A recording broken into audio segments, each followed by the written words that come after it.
கர்த்தருடைய பரிசுத்த நாமத்திற்கு மகிமை உண்டாவதாக. இன்றைக்கும் நாம் 4வது நாளில் அடியை துவைத்துள்ளோம். 40 days நாம் தேவனுடைய வார்த்தையை தியானித்து வருகின்றோம். என்னுடைய நோக்கமே பார்த்திங்கன்னா, வேதத்தில் உள்ள வசனங்களை கொண்டு நாம் தியானித்து வருகின்றோம். வார்த்தையில் வலிமை உள்ளது. கிறிஸ்தவ வார்த்தையிலே, அவர் சொல்லிய வார்த்தையிலே ஒரு வலிமை, ஒரு அற்புதம், கிருபை, மகிமை காணப்படுகின்றது. இந்த வார்த்தையை கொண்டு நாம் உறுதியாய் நம்ப வேண்டும். அதுக்காக தான் நம்ம 40 நாட்களாக ஜெபித்து கொண்டு வருகின்றோம், தியானித்து கொண்டு வருகின்றோம். வார்த்தையில் நாம் நிலைத்து நிற்கின்ற பொழுது அந்த வார்த்தையை இருதயத்துக்குள்ளாக சென்று நம்மை நேர் வழி நடத்த கிருபை செய்கின்றது. இன்றைக்கும் நாம் தியானிக்க இருக்கின்ற நாட்கள் என்று பார்த்தால் 4வது நாளில் நாம் வந்திருக்கின்றோம். இந்த அழகான மழை காலத்திலே நல்ல ஒரு கிளைமேட்டில் நாம் தேவனுடைய வார்த்தையை தியானித்து வருகின்றோம். அநேக சிரமங்கள், தடைகள் இருந்தாலும் அவைகள் மத்தியில் கிறிஸ்து நம்மை நேர்த்தியாய் நடத்தி வருகின்றார். அதற்காக நான் தேவனை ஸ்தோத்தரிக்கின்றேன். இன்னும் அநேக பிரச்சனைகள், பாடுகள் வந்தாலும் அவருடைய கிருபை நம்மை தாங்கிக் கொள்ளும் என்று சந்தேகமில்லை. உறுதியாய் அவரை பற்றி கொள்ளுங்கள். அவருடைய வார்த்தையிலே நீங்கள் நிலைப்படுங்கள். அதுதான் முக்கியம். என்னென்று சொன்னால், நம் நோக்கமே வலிமையான வார்த்தையின் நாள். இந்த நாளில் நாம் கற்றுக்கொள்கின்ற அந்த வார்த்தையானது நம்முடைய இருதயத்தையும் ஆவியும் ஆத்மாவையும் எவ்வாறு வலிமை பெற செய்கின்றது என்பதுதான் நம்முடைய குறிக்கோளாக காணப்படுகிறது. ஒரு மனிதன் கிறிஸ்துவின் வார்த்தையில் நிலைப்படுகின்ற பொழுது அவனுடைய செயல்பாடுகள் நேர்த்தியாய் காணப்படும், அதிசயமாய் காணப்படும், அற்புதமாய் காணப்படும். அநேக ஆத்மாக்களை அறுவடை செய்யக்கூடும். ஆகவே தியானிக்கின்ற ஒவ்வொரு வார்த்தையிலும் உறுதியாய் நீங்கள் கற்று வாருங்கள். கட்டாயம் அது உங்கள் வாழ்க்கைக்கு பிரயோஜனமாக இருக்கும். நாம் ஒன்றும் அற்பமான காரியத்தை தியானிக்கவில்லை, கிறிஸ்துவனுடைய காரியத்தை தியானித்து வருகின்றோம். இந்த காரியத்தில் நாம் எந்த அளவுக்கு முக்கியத்துவம் கொடுக்குமோ அந்த அளவுக்கு நம்முடைய வாழ்க்கையானது செழிப்பை காணும் என்று சந்தேகமில்லை. ஒரு ஆசீர்வாதத்தை காணும் என்று சந்தேகமில்லை. நாம் ஒரு மகிமையில் காண்போம் என்று சந்தேகமில்லை. ஆகவே தொடர்ந்து விசுவாசத்தில் பூர்ணப்படுங்கள். கட்டாயம் கிறிஸ்து உங்களுடைய வாழ்க்கையை வலிமுறை வார்த்தையின் மூலமாக பலப்படுத்துவார், தாங்குவார், ஏந்துவார், தப்புவிப்பார் என்று சந்தேகமில்லை. நாம் இன்றைக்கும் ஒரு சிறு ஜெபத்தை எடுத்து செய்திக்குள்ளாக கடந்து செல்லலாம். அன்பு நிறைந்த நல்ல ஆண்டவரே, இன்றைக்கும் வலிமையான வார்த்தையினால் நிகழ்ச்சியின் வாயிலாக உங்களுடைய வார்த்தையை தியானிக்கப் போகின்றோம். இந்த வார்த்தைகளை கொண்டு எங்கள் வாழ்விலே ஆவி ஆத்மா சரம் பலப்பட உதவி செய்யும். நிறைய வழிநடத்தும் பொறுப்படுத்தி பாதுகாத்துக்கொள்ளும். அடியன் மறைத்து நீங்கள் வெளிப்படுங்க. சுயமாகவோ, சுய பலத்திலோ, சுய புத்திரோ பேசாமல் கிறிஸ்துவின் ஆவிக்குள் நிரம்பி பேச உதவி செய்யும். முற்றிலுமாக உங்கள் சமூகத்தை தாழ்த்தி அர்ப்பணிக்கிறேன். இயேசுவின் மூஞ்சி நல்ல பிதாவே, ஆமேன். ஹல்லேலூயா. இன்றைக்கு நாம் எடுத்துக்கொண்ட வேத பகுதி எபேசியர் 5ஆம் அதிகாரம் 1ஆம் வசனம், 2ஆம் வசனம். ஆதலால் நீங்கள் பிரியமான பிள்ளைகளைப் போல தேவனை பின்பற்றியவர்களாகி, கிறிஸ்து நமக்காக தம்மை தேவனுக்கு சுகந்த வாசனையான காணிக்கையாகவும் பலியாகவும் ஒப்பு கொடுத்து நம்மில் அன்பு கூர்ந்தது போல நீங்களும் அன்பிலே நடந்து கொள்ளுங்கள் என்று சொல்லி நாம் பார்க்கின்றோம். ஹல்லேலூயா. முதல் வசனத்தை சொல்கின்றது, நீங்கள் பிரியமான பிள்ளைகளைப் போல தேவனை பின்பற்றியவர்களாகி. அதுக்கப்புறம் பார்த்தீங்கன்னா, கிறிஸ்து நமக்காக சுகந்த காணிக்கையாக பலியாகி ஒப்பு கொடுத்த நிமித்தமாக நம்மில் அன்பு கூர்ந்தது போல. எப்படி? அவர் பலியான மாத்திரமல்ல, நம்மிடத்தில் அன்பாக இருக்கின்றார். அந்த அன்பின் நிமித்தமாக நாம் என்ன செய்யணுமா? கிறிஸ்து நம்மிடத்தில் அன்பு கூர்ந்தது போல நாமும் மற்றவங்க இடத்துல அன்பு காட்ட வேண்டும் என்று சொல்லி தேவன் விரும்புகின்றார். ஹல்லேலூயா. நீங்கள் பிரியமான பிள்ளைகளைப் போல தேவனை பின்பற்றுவர்களாகி. எவ்வளோ ஒரு வலிமையான ஒரு வார்த்தை. இந்த வார்த்தையில் உண்மையிலே ஜீவன் இருக்குங்க. எப்படி நம்ம அப்பா மகனே, மகளே, இந்த காரியம் செய், இந்த காரியம் செய்யாத, இதில் நன்மை உண்டு, தீமை உண்டு என்று தகப்பன் பிள்ளைகளுக்கு கற்றுக் கொடுக்கின்றாரோ, அதே போல கிறிஸ்து நமக்கு தெய்வமாய் வந்த ஜனம், அவரை தெய்வமாய் கொண்ட ஜனம், அவர் தெய்வமாக நம்பி வந்த ஜனம் புறம்பே தள்ளாமல் அவர் நம்மை அன்பிலே நடக்க செய்து, அவருடைய அன்பிலே நம்மை மூழ்க செய்து, அந்த அன்பின் நிமித்தமாக நம்மையும் அன்பிலே ஒருமனப்பட வைக்கின்றார். இது போன்ற ஒரு தருணம், ஒரு ஸ்லாக்கியம் எந்த ஒரு இதிகாசத்தையும் நீங்கள் பார்க்க முடியாது. நீங்கள் எத்தனை வரலாற்று காவியங்கள் வேணால் புரட்டி பாருங்கள், இது போன்ற ஒரு மகத்துவமான ஒரு புஸ்தகம் இந்த உலகத்திலே கிடையாது. அந்த தேவன் தான் சொல்லுகின்றார், நான் உங்ககிட்ட அன்பு காட்டுறது போல, நான் உங்ககிட்ட பாசமாக இருப்பது போல, நான் உங்ககிட்ட பிரியமாக இருப்பது போல, நீங்களும் இந்த உலக மக்கத்தில் அன்பு பாச நேசத்தோடு நடந்து கொள்ளுங்க என்று சொல்லி நான் பார்க்கணும். இது நிமித்தமாக என்ன நடக்குன்னா, நமக்குள்ளே காட்ட ஜென்ம சுபாவங்கள் அந்த 3ஆம் வசனத்தில் பார்த்தீங்கன்னா, வேசித்தனம், அசுத்தம், பொருளாசை, இந்த 3ஐயும் நம்மை விட்டு தேவன் அகற்றுகின்றார். இந்த 3 காரியங்களும் நமக்குள்ளே காணப்படக்கூடாது என்று எச்சரிக்கின்றார். ஹல்லேலூயா. பாருங்க, இது யாரால் சொல்லக்கூடும்? யாருமே சொல்ல மாட்டாங்க. இந்த புனிதமான தெய்வம், நமக்காக சிலுவையில் மரித்த தேவன், நமக்காக இரத்தம் சிந்திய தேவன், நமக்காக காயங்கள் பட்ட தேவன் உங்களையும் என்னையும் பார்த்து சொல்கின்றார், பொருளாசை, அசுத்தம், வேசித்தனம், இந்த எண்ணங்களெல்லாம் உனக்குள்ளே இருக்கக்கூடாது என்று சொல்லி அன்பிலே ஒருமன செய்கின்றார். ஒரு மனிதனுக்குள் வலிமையான வார்த்தை, அந்த கிறிஸ்துவின் வார்த்தை வருகின்ற பொழுது அந்த வார்த்தை நிமித்தமாக அவன் வலிமை பெறுகின்றான், தன்னை ஒரு ஸ்ட்ராங்காக்கி வருகின்றான். வேதத்தின் வார்த்தை நிமித்தமாக வெளிச்சத்தை கற்றுக்கொள்கிறான். அந்த வெளிச்சமானது அவனை வெளிச்சத்தில் பிரவேசிக்க செய்கின்றது. மற்ற உலகப்புறமான காரியம்லாம் நம்முடைய வாழ்க்கைக்கு தீவிரமாய் காணப்படாது. அது எல்லாமே வேஸ்ட்டு. கிறிஸ்துவின் வார்த்தை மாத்திரம்தான் ஒரு மனுஷனை ஜீவன் பெற செய்யும், மாறாக நித்தியத்தை காண செய்யும்.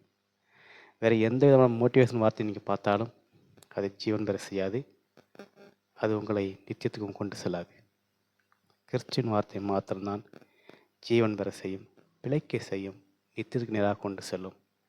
நம் தேவனோடு கூட முகமுகமாய் தரிசிப்போம் என்று சந்தேகமில்லை. அந்த விசுவாசம், அந்த நம்பிக்கை, அந்த மகத்துவம் இந்த வார்த்தையில் மட்டும்தான் உண்டு. வேறு எந்த ஒரு வரலாற்று சிறப்பம்சத்திலும் கிடையவே கிடையாது. ஆகவே புனிதமான இந்த வார்த்தையை நீங்கள் இருளாய் பற்றி கொள்ளுங்கள். அவர் சொல்லியபடியே, என் மகனே, என் மகளே, எனக்குள்ளே நீங்கள் நிலைத்திருங்க. நான் உங்ககிட்ட அன்பு காட்டுறது போல நீங்களும் மற்ற மனுஷங்கிட்ட அன்பு காட்டுங்க. அன்பிலே ஒருமனப்படுங்கள். உங்களுக்குள்ளே வேஸ்தனமோ, பொருளாசையோ, அசுத்தமோ எந்த கருத்துக்கு இடம் கொடுக்காம உங்களை காத்துக்கொள்ளுங்க என்று சொல்லி தேவன் நமக்கு மிக அழகாக சுட்டி காட்டுகின்றார். அவர் சொல்லியபடியே நாம் கீழ்ப்பட்டோம் என்று சொன்னால் ஒரு அழகான ஒரு வாழ்க்கை நம்மால் வாழக்கூடும், ஒரு வெளிச்சத்தின் பிள்ளைகளாக வாழக்கூடும். அது மாத்திரமல்ல, நம்முடைய ஊழியமானது பலன் பெறும். நீங்கள் கிறிஸ்துவுக்காக ஊழியம் செய்யவோ, அல்லது பாட்டு படிக்கவோ, அல்லது மியூசிக் போடவோ, ஏதோ ஒரு விதத்தில் நீங்கள் பிரயாசப்பட்டீங்கன்னா, அந்த வார்த்தையை கொண்டு உங்களை நீங்கள் ஆயத்தப்படுத்தி கொண்டீங்கன்னா, கட்டாயம் சொல்கிறேன், அந்த வார்த்தை நிமித்தமாக நீங்கள் பலன் பெறுவீர்கள், ஆரோக்கியம் அடைவீர்கள், உங்கள் ஊழியம் செழிப்பை காணும், உங்களுடைய மியூசிக் அநேக அற்புதங்களை செய்யும். அது மாத்திரமல்ல, நீங்கள் செய்கின்ற எல்லா விதமான காரியத்திலும் ஒரு ஜெயத்தை காண முடியும். ஆகவே அந்த கிறிஸ்துவனுடைய வார்த்தையை நம்புங்கள், அதில் உறுதியாக இருக்க கற்றுக்கொள்ளுங்கள். கட்டாயம் உங்கள் வாழ்க்கையில் ஒரு செழிப்பை காணக்கூடும், ஒரு உயர்வை காணக்கூடும், ஒரு உன்னதமான ஒரு மகத்துவத்தை காணக்கூடும். தேவனை நம்பி வந்த ஜனங்கள் ஒருபோதும் சீர்கட்டு போனதாய் சரித்திரமில்லை. அவரை நம்பாமல் வந்தவர்கள் தான் சீர்கட்டு போவார்கள். ஆகவே நீங்கள் கிறிஸ்துவை நம்பி வாங்க, அவரை மாத்திரம் நம்புங்க. வேறு மனுஷனையோ அந்த வார்த்தையை மாத்திரம் பாருங்கள். அந்த வார்த்தையை பிடித்து கொண்டு அதை இருளாய் பற்றி கொண்டு, ஆண்டவரே இந்த வார்த்தையின்படி என் வாழ்க்கையில் மாற்றத்தை கொடுங்க, ஜெயம் பெற செய்யுங்க, அற்புதம் செய்யுங்கன்னு சொல்லி நீங்கள் கேட்கின்ற பொழுது கட்டாயம் அந்த வார்த்தையின்படி உங்களை தேவன் உயர்ந்த ஒரு ஸ்தானத்தில் வைப்பார். அவர் சொல்கின்றார், தேவன் தம்மை பலியாக ஒப்பு கொடுத்து நம்மில் அன்பு கூறுவது போல நீங்களும் மற்ற மனுஷங்கக்கிட்ட அன்பு கூறுங்கள் என்று சொல்கின்றார். நம்ம சகோதரனை பாய்க்கக்கூடாது, உறவுகளை பாய்க்கக்கூடாது, சொந்த பந்தங்களை பாய்க்கக்கூடாது, பிள்ளைகளை திட்டக்கூடாது, கணவன் மனைவிக்குள்ள ஒரு அன்பு காணணும், சபையில் ஒரு அன்பு காணப்படணும். இப்படி எல்லா வகையான அன்பிலும் ஐக்கியத்திலும் நாம் அன்பு கூர்ந்து காணப்பட வேண்டும் என்று சொல்லி தேவன் நம்மை விளங்க செய்கின்றார். நீங்கள் அதை உறுதிப்படுங்கள், அதை நிலைத்திருங்கள். கட்டாயம் தேவன் பெரிய காரியங்களை செய்வார். அன்பு காட்டுங்கிறது ஒரு சாதாரண ஒரு காரியம் அல்ல. அன்பினால் எல்லாமே கூடும். எவ்வளோ பெரிய ஒரு பாடுகளாகத்தான் சரி, அன்பு எல்லாத்தையுமே மாற்றிவிடும். அன்பு சகலத்தை தாங்கும், ஏந்தும், தப்பு வைக்கும் என்று நாம் பார்க்கின்றோம். ஒரு மனுஷனுக்குள்ள அன்பு காணப்பட்டால் அவன் ஒரு இரும்பு மனுஷனை போல காணப்படுவான். ஆகவே அந்த அன்பிலை நீங்கள் நினைத்திருங்கள். மாயமற்ற அன்பு அல்ல, கிறிஸ்துவின் அன்பிலை நினைத்திருங்கள்னு சொல்லி நான் சுட்டி காட்டுகின்றார். இந்த உலகம் நம்மை கீழே விழ பண்ண ஆயத்தமாகும். இந்த உலகம் மனிதர்கள் நம்மை இடரை விழ செய்ய ஆயத்தமாக இருப்பார்கள். நம்முடைய தோல்வியை கண்டு சந்தோஷம் கொள்வார்கள். ஆனால் நாம் கிறிஸ்து என்ற வார்த்தையை இருகளாய் பிடித்துக் கொண்டு அவருக்குள் வாழ நம்மை முற்படுகின்ற பொழுது ஜெயத்தை பெற முடியும். நம்மால் மற்ற மனுஷங்கிட்ட அன்பு காட்ட முடியும். அன்பு என்பது ஒரு சிறு எடுத்துக்காட்டி சொல்கின்றேன். ஒரு கணத்தில் ஒருத்தங்க அடித்தாங்கன்னா மறு கணத்தை காட்டுங்க, அவ்வளோந்தாங்க. அந்த மனுஷன் அந்த இடத்துலேயே முழங்கால் போட்டு இனி மன்னிங்க கெஞ்சி கதறுவான். இதுதான் உண்மை. என்னுடைய வாழ்க்கையிலும் கூட விளையாட்டாக செய்த காரியம் தவறுதலாய் முடிந்தது. அது நிமித்தமாக ஏற்பட்டது நிந்தையும் அவமானமும் ஏற்பட்டது. ஆனால் அதில் சிறு அளவு கூட நான் அவங்ககிட்ட கோவப்படல, அமைதியாகவே இருந்தேன். ஆனால் பாருங்கள், ஆரம்பம் அற்பமானாலும் முடிவு சம்பந்தமாக இருக்கிற சொல்லிட்டு போல அந்த பிரச்சனையானது சுமூகமாய் நீங்கள் செய்தது. நமக்கு விரோதமாய் யார் எழும்பினாலும் சரி, வேதம் சொல்கின்றது, நீங்கள் சும்மா இருங்கள், ஜெயமோ கர்த்தராவர் என்று சொல்றது போல அந்த வார்த்தையின்படியே உங்களுக்கு விரோதமாக யார் எழும்பி வந்தாலும் சரி, கிறிஸ்துக்குள்ள நீங்கள் சும்மா இருங்க, வேறு ஒன்றுமே செய்ய வேண்டாம். அவரை ஸ்தோத்திரிங்கள், அவரை போற்றுங்கள், அவரை பாடுங்கள். தன்னால் அற்புதம் நடக்கும். அந்த விசுவாசம், அந்த நம்பிக்கை, அந்த வலிமை பெற்றோராய் நாம் வாழ வேண்டும். அதுதான் இந்த 40 நாள் தியானத்துடைய மிக மிக முக்கியமான ஒரு காரியம். கிறிஸ்துவின் வார்த்தையை நாம் நம்பிக்கை கொள்ள வேண்டும், வலிமை கொள்ள வேண்டும், ஒரு ஸ்ட்ராங் மேனாக வாழ வேண்டும். அப்படி இருக்கின்ற பொழுது நம்முடைய சூழலை தேவன் நேர்த்தியாய் மாற பண்ணுகின்றார். அவர் சொல்லியபடியே அவருடைய அன்பில் நினைத்திருப்போம். எப்படி கிறிஸ்து நமக்காக அடிகள் பட்டு காயங்கள் பட்டு இரத்தத்தை சிந்தி கிரயத்துக்கு மீட்கொண்டார், அதே போல நாமும் கிறிஸ்துக்குள் அவர் சிந்திய இரத்தத்தை அற்பமாய் எண்ணாமல் எனக்காக சிந்திய தேவனை நான் இனி மறுதளிக்க மாட்டேன் என்று முழுமையாக ஒப்பு கொடுத்து அவருக்குள் நாம் புனிதப்படுகின்ற பொழுது நம்முடைய ஜீவமானது பரிசுத்தமாய் காணப்படும், அநேகருக்கு சாட்சியாய் காணப்படும். நம்மை காண்கின்றவர்கள் கிறிஸ்துவின் அன்பை கண்டு கொள்வார்கள். அந்த விசுவாசம், அந்த நம்பிக்கை நமக்குள்ளே வர வேண்டும். வேதத்தின் வசத்திலே உறுதிப்படுங்கள், அந்த வார்த்தையிலே உறுதியாக தருங்கள். உங்களை எந்த பாவத்துக்கும், வெஸ்டனத்துக்கும், பொறாமைக்கும், பொருளாசைக்கும் உங்களை விலக்கி காத்துக்கொள்ளுங்கள். கட்டாயம் உங்கள் வாழ்க்கை ஆசீர்வாதமும் ஐஸ்வர்யமும் காணப்படும், சந்தேகமில்லை. தொடர்ந்து விசுவாசப்படுங்க, தொடர்ந்து ஜெபித்துக் கொள்ளுங்கள். நானும் உங்களுக்காக ஜெபிக்கின்றேன். இந்த நிகழ்ச்சியை அநேகருக்கு நீங்கள் அறிமுகப்படுத்துங்க. அவர் சொல்லியபடியே கிறிஸ்து நம்மில் அன்பு கொண்டு போல நாம மற்றவங்ககிட்ட அன்பு காட்டுவோம். கர்த்தர் நம்மை நேர்த்தியாய் நிறுத்தாரும், சந்தேகமில்லை. நாம் ஜெபிக்கலாம். அன்பு நிறைந்த நல்ல ஆண்டவரே, நீங்கள் உம்முடைய இரத்தத்தை எங்களுக்காக சிந்தி சுகந்த வாசனையாக காணிக்கையாக அர்ப்பணித்து உம்முடைய அன்பை எங்களிடத்தில் காட்டி, என் மகனே, என் மகளே, உனக்காக நான் சிலுவையிலே மரித்தேன், நான் உனக்காகத்தான் மரித்தேன், என்னை மறந்து விடாதே, என்னை நிறுத்திரு, என்னை விசுவாசமாயிரு, ஜெபத்திலே உரிய தருத்தின்ற அநேக காரியங்களை எடுத்துக்காட்டி எங்களை உம்முடைய அன்பிலே சுகித்திருக்க செய்தது போல நாங்களும் உம்முடைய அன்பை பெற்றோராக மாத்திரம் அல்லாமல் உம்முடைய அன்பை மற்ற ஜனங்களிடத்தில் நாங்கள் வெளிக்காட்டவும், அதன் நிமித்தமாக நாங்கள் முழுமையான ஒரு கிறிஸ்தவர்களாய் வாழ உதவி செய்யுங்க. நாங்கள் கிறிஸ்தவனாய் வாழ விரும்பவில்லை, கிறிஸ்துக்குள் வாழ விரும்புகின்றோம் ஆண்டவரே. ஆகவே உம்முடைய அன்பிலே நாங்கள் நிலைப்பட்டது போல நாங்களும் மற்ற சகோதரர்கள் சகோதரிகள் உற்றவனோடு பேசுகின்ற பொழுது அன்பிலே நிலைத்தவர்களாக இருக்க உதவி செய்யுங்க. நாங்கள் மாயமற்ற அன்பை விரும்பவில்லை, புனிதமான ஜீவனுள்ள ஒரு அன்பை விரும்புகின்றோம். அந்த அன்பிலே நாங்கள் வெளிச்சம் பெற உதவி செய்யும், அந்த அன்பிலே நாங்கள் பலன் பெற உதவி செய்யும், அந்த அன்பிலே நாங்கள்